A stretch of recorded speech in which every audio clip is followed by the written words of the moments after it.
but we are seeing some quantities of gold. It shows gold. Yeah. Gold and silver has finally been found on Oak Island. The Lagena crew's hard work finally paid off. But it leaves a question: are these a part of the mystic treasure? Or the Oak Island, known for its hidden treasure, turned out to be a gold mine that is about to change the Lagena crew's lives forever? Let's dive in and find out. It is, in fact, silver, but it does have a little bit of a lead content. Like, I only left these elements because they image really well. So this right here is a William III shilling. Silver, same diameter, and it matches the designs to a T. Wow. It was only when the crew paired up with Dumas Contracting Limited that they began to rebuild the 18th century old garden shaft, which is believed to be the original depositor of the long-lost treasure. They had several reasons to believe the treasure would be at the bottom of this shaft. The first reason was because they had discovered a collapsed secret tunnel just below the shaft, and two, because this mysterious tunnel was running toward the west in the direction of the baby blob. The baby blob is the area that tested very highly for traces of gold, silver, and other metals. The next step for the two combined teams was to begin their horizontal probe drilling, which they hoped would reveal to them the location of the treasure. Unfortunately, they instead caused a leak of ocean water that forced them out of the tunnel. They realized they had fallen into an ancient trap that litters this island, destroying all the work they had done to this point. They speculate that they hit the flood tunnel system, but at the same time, this disaster has validated many of the stories and legends surrounding the island. All the science and booby traps come together to confirm that the legends about this island are real. The big goal is to get good, solid pieces of the shaft so we can do dendrochronology on it. That'll give us an excellent date. They have concluded that the volume and speed at which they flooded the garden shaft can only truly be explained by deliberate actions done to stop treasure hunters. As they arrive, Jack explains that things have changed all around the island. Lot 5 is their first stop, and they describe all the different discoveries and clues they have been able to unearth in this area. They have found ancient structures nobody knew about in Lot 5, as well as artifacts that are dated from as far back as the 1200s to the 1700s. There have even been ancient coins and tokens found in this lot. One thing about these finds is that they only become more intriguing with time, so they have Laird and his team working in the area even now. Since they have so much evidence of treasure in the money pit, the crew has been searching the rest of the island for more clues as to who had created this mystery on the island. The western portion of the island could hold the answers.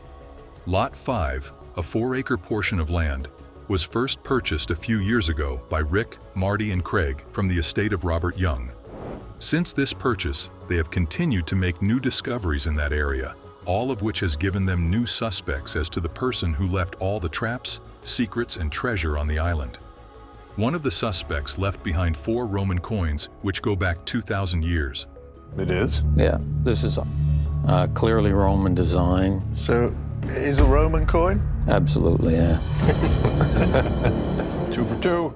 They found an old barter token that they have connected to the lead cross found in Smith's Cove back in 2017 and is associated with the Knights Templar. They have also found iron tools linked to Sir William Phipps, who was an English politician in the 17th century. This link led everyone to speculate that a whole chest of Spanish silver could be buried in the money pit. These finds were made near stone foundations, one which is rectangular and the other rounded one near the shoreline. The archaeologists are busy digging and uncovering an incredible stone structure that is much larger than anyone imagined. This has become a designated special place for the crew after all the astonishing finds they have made. This special designation will help protect these sites and allow them to dig in an archaeological fashion that will protect the context in which these items were left behind. Already, they have been able to determine how the shape of the structure they are studying varies in size, curvature, and quality of construction due to their great care. They have determined how the newer section has very intentional design and speaks to the theory that this is a project spanning multiple generations. They speculate that perhaps the people behind this could have been living in this area while building the money pit. Gary and Peter arrive at Lot 4 and are about to go over all of the spoils they discovered around the big feature. Their job will need the use of metal detectors, as they are going to be searching more than 10 tons of spoils that were collected along the shoreline of Lot 5. They have found items that vary in age all along the stone-lined foundation, amongst them a 14th century barter token and 17th century tools. They have also found materials that match substances discovered 100 feet deep in the money pit, as well as matching things found below Cone E, which have been linked to an 800-year-old cross. Gary and Peter are determined to find something that can tell them when the feature was created and why. After some searching, Gary finds a cut coin. This means that it could be a Spanish coin, likely made of silver. We found a cut coin. Okay. And if this is a cut coin, mate, if this is a cut coin, mate, it could well be a Spanish coin. Gary notes that the cut is very clean and deliberate, as that is how they used to make change with their coins. This could potentially be a Spanish treasure coin. During the 18th century, European nations like Spain, England, and France were colonizing the world and establishing trade routes and outposts throughout the Americas. During this time, it was common for the military and for outlaws like pirates to cut coins to pay their crews. Gary and Peter know that the Lagena brothers, Rick and Marty, will be delighted with their find. They head over to the lab, proud of their work. At the Oak Island lab are the Lagena brothers, along with Jack, Laird, and Emma, who will assist them in learning more about their find. Laird immediately confirms it's a cut coin, Jack notes it has been quartered, and Emma says she will run it through the CT scanner to get an image. To find small details and features on the coin, they will use a SkyScan CT scanner to X-ray and magnify the image into a three-dimensional model. Emma notes that this quick scan only shows surface-level scratches, but that a longer scan will give them more detail. They decide that while they wait for this highly detailed scan, they can search the area for more scans. Rick and the rest of the team get together for a meeting where Marty and Craig join them via a video conference app. The report on the silver coin is in, and everyone wants to hear the news. Emma explains that the detailed scan she did revealed faint engravings on one side of the coin, and the XRF map scanner showed that the silver coin contained some lead. The XRF scanner uses beams of X-rays, which give different colors to different elements that are present on the surface of various objects. So it's an English shilling from the 1690s. Oh yeah, you can see the ponytail. Yeah. And the little two triangles, it's its little ribbon. Wow, that's a shocker. The engraving of GVLI and the design on the left and right side matches some marks on a William III shilling and has the same silver composition and diameter. This 1690 English shilling is not a Spanish silver coin, but still interesting, as it proves that the area they were searching in could have been inhabited around the 1600s. They are disappointed this is not a clue toward their Spanish treasure theory, but they now have reason to believe that someone was working or hiding something in Lot 5, perhaps even a soldier being paid for some service. The Oak Island historian, Doug Crowell, is reminded of a book about the British military that attempted to recover William Phipps's treasure on the island all those years ago. In this book, Doug references titled Oak Island and Its Treasures. The authors dictated an amazing tale of a covert operation that took place on Oak Island after Sir William Phipps allegedly buried a vault of treasure in the Money Pit area. According to the book, English allies of Sir William made a number of failed attempts to retrieve the treasure on Oak Island in the late 1600s. This shilling could be proof that the English military were once on Oak Island. If Doug Crowell is right, this piece could be connected to failed treasure recovery operations.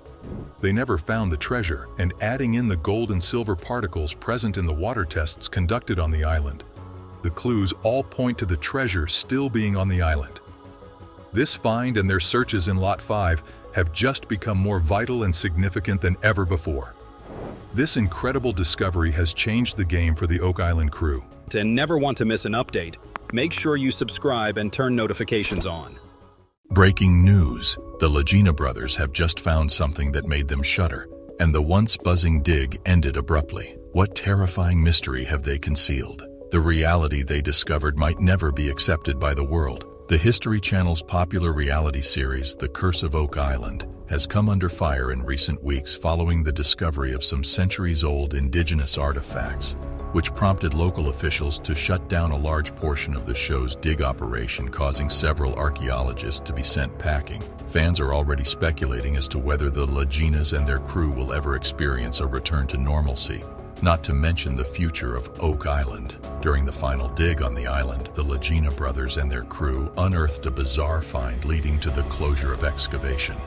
While the Lagena brothers and metal detector specialist Gary Drayton have mostly found mud, wood, and other metal implements on the 140 acres of the purportedly cursed Oak Island, they have also found a number of rare artifacts. But what precisely are these insane discoveries they managed during the final excavation in the whimsical realm of Oak Island? There is yet another challenge for the men on the Curse of Oak Island. In an effort to prevent them from digging on the island, the Canadian government intervened. Finding underground entrances to what they think is the riches was the objective, though. Regrettably, bureaucracy is getting in the way. The team discovered what could have been a hidden room next to the garden shaft. Doug engaged Dumas Contracting Limited to come in and work as excavators to dig them down and into these potential chambers. He did this by giving them a call. They think they have discovered pathways leading to a potential hidden treasure on the island. The crew was forced to wait since it would take 50 days to descend 75 feet as a result. They thought they may have just discovered a network of tunnels and chambers leading to the fabled hidden wealth. Additionally, they think one of the artifacts they discovered was of Viking provenance, which is much older than they had anticipated. But there is a new issue now. The hire of excavators, according to the Canadian government, indicates that the Lagena brothers require a mining warrant. Even though they are not officially mining, red tape has once again turned the authorities against the crew searching for wealth. Not all fans, though, appeared shocked. The Canadian government wants to stop a group of well-documented gold diggers from blindly rebuilding a wooden shaft that descends to an unknowable depth on an island where 6 treasure hunters have already perished doing the same thing.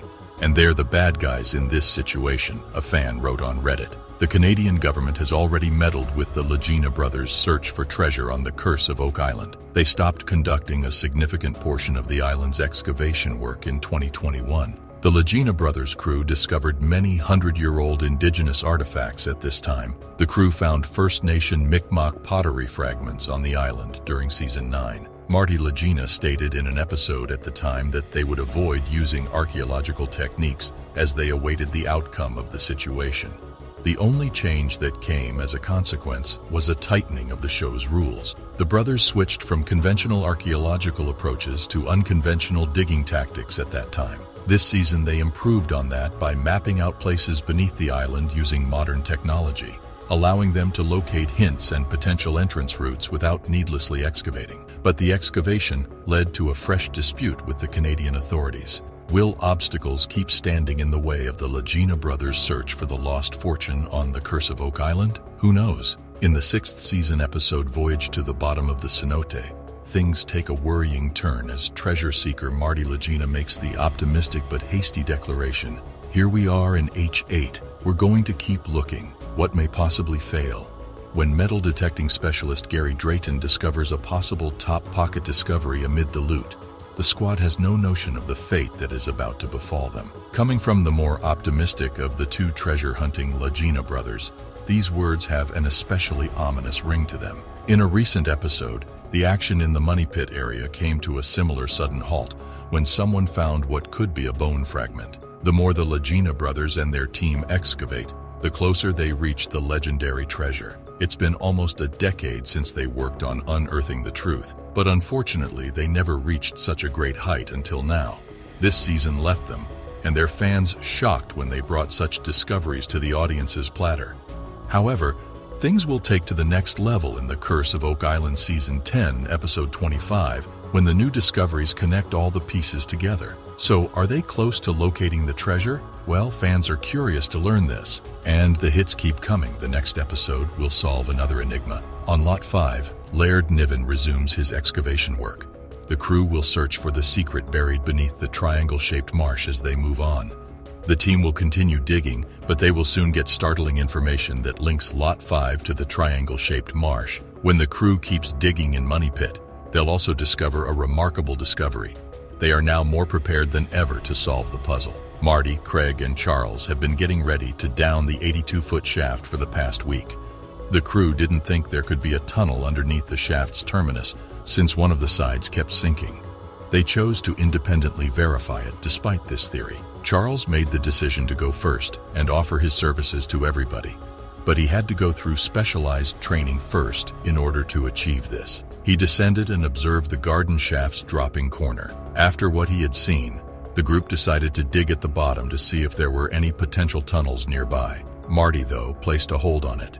He intended to perform a self-check but needed more time to complete his dedicated training. Meanwhile, Alex, Rick, and Peter traveled to Italy to consult Umberto Musa, a specialist in coins and artifacts from antiquity.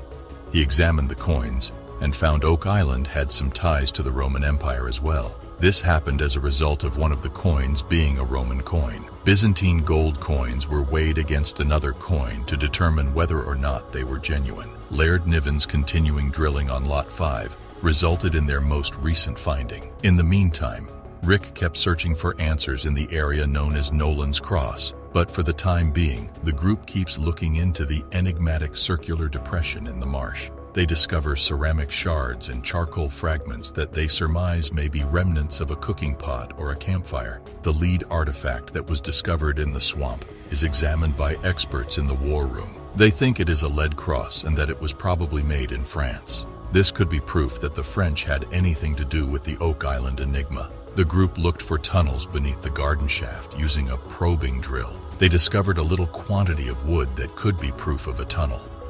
This time, Gary Drayton uses a metal detector to check the recent spoils while the heavy equipment operator continues his work. Two substantial iron spikes that Gary immediately finds are both dated to the 1700s. If the artifacts are actually from the 18th century, the narrator speculates that Smith's Cove flood tunnel builders rather than the Truro Company, who built Shaft 5 in 1850, are more likely to have left them behind. Later that day, Marty Lagina and Craig Tester participate via Skype at the War Room meeting of the Fellowship of the Dig. The crew is informed by Marty and Craig that they just met Jeremy Church, a geophysicist working for Eagle Canada's seismic exploration business, who appears in Season 6, Episodes 1 and 3. The data from the extensive seismic survey of the eastern half of Oak Island that Church and the rest of the Eagle Canada team completed back in Season 7, Episode 6 has finally been analyzed. The information points to the existence of an anomaly at a depth of around 60 feet close to the southeast corner of the cave-in pit. The anomaly significantly resembles the Smith's Cove flood tunnel since it is linear and looks to be moving toward the money pit. Remember how GPR specialists Steve Watson and Don Johnston found several subterranean anomalies close to the cave-in pit in Season 7, Episode 2? One of them was located at a depth of 82 feet, and the other was located at a depth of 91 feet.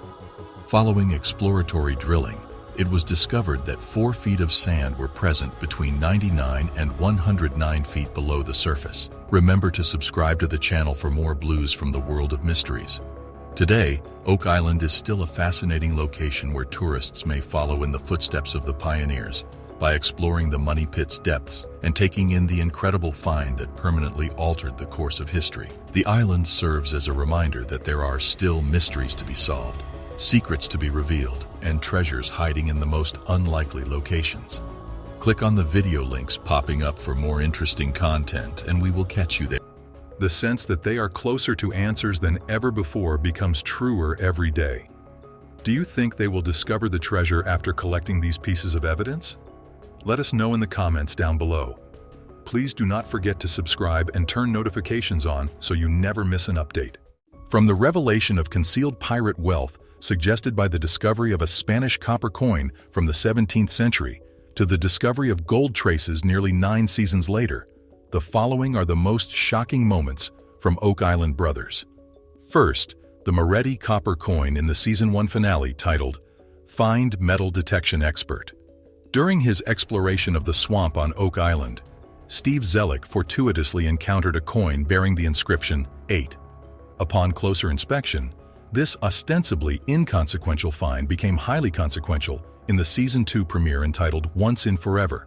Upon closer inspection, it was disclosed that the coin in question was a Spanish 8 Morav 8s copper coin, which probably originated in the 17th century. To add to the intrigue, the discovery of the year 1652 engraved on its reverse further solidified the discovery. Subsequently, we shall examine a coin and a military button from the 17th century featured in Episode 2 of The Curse of Oak Island, entitled Return to the Money Pit. In this episode, treasure hunter Gary Drayton not only made two noteworthy discoveries, but also struck gold. His initial find while metal detecting near the shoreline was particularly intriguing. Drayton et al. Unearthed a button from a military officer's uniform from the 17th century. However, they were unable to definitively determine which military the button belonged to. This finding added an additional dimension of intrigue to the Oak Island mystery, implying a possible historical association with a military presence on the island. It prompted us to speculate whether the military was involved in the concealed secrets beneath the surface, although the revelations did not extend that far. Drayton and his team proceeded to a nearby wooded area where they made their second discovery of the day, a small coin which bears resemblance to the Morava discovered in the previous season's finale during the 17th century. However, there was a twist. It was noticeably smaller, possibly signifying 2 Maves rather than the larger 8. Oh, they are different, aren't they? They almost appear to be a Templar cross. These coins may have been small, but their significance was enormous, they hinted. One of the coins found strewn across the shoreline bore the inscription 1771, which unequivocally established its age. Immediately, the inquiry that captivated all was as follows. Where on earth did these coins from the 17th century originate? Were they accidentally dropped during the pursuit of the fabled buried treasure, or could they represent something more peculiar? As we continue, let us discuss the Knights Templar coin from Season 2, Episode 5, entitled The 90th Stone, which stands out as one of those moments that left a lasting impression. A few episodes earlier, Gary Drayton and his team discovered an object that was not at all ordinary. Treasure hunter and diver Tony Sampson noticed an extraordinary cross design on one side of the coin. This cross had the distinct appearance of a Knights Templar cross. Before we continue, let's discuss why this is so perplexing. The Knights Templar were a powerful and secretive medieval order renowned for their what initially seemed like a small Spanish Morav coin turned out to be a potential link to a vast Knights Templar fortune that could be hidden somewhere on Oak Island. The idea that this island could hold the key to a legendary Templar treasure drove fans and treasure hunters alike captivated. Now let's shift our attention to the grape shot ammunition and horseshoe in Season 5, Episode 8, titled Dan's Breakthrough. It was one of those moments that added more pieces to the puzzle and kept viewers captivated. So, the Lagena brothers and Gary Drayton, never ones to give up, decided to return to Lot 16 near the area where they had previously found 2 English coins in an earlier Season 5 episode, Obstruction. They were on a mission to continue their treasure hunt, and boy did they make some fascinating discoveries. First, they came across a small horseshoe fragment, suggesting it might have been made for a mule or a pony. This was a clue that hinted at the possibility of some kind of activity involving animals in the past on Oak Island. But then things took a more dramatic turn. The trio stumbled upon a piece of ammunition known as grape shot. Grape shot was essentially a cluster of small, round iron balls fired from ship cannons. The fact that they found this on the island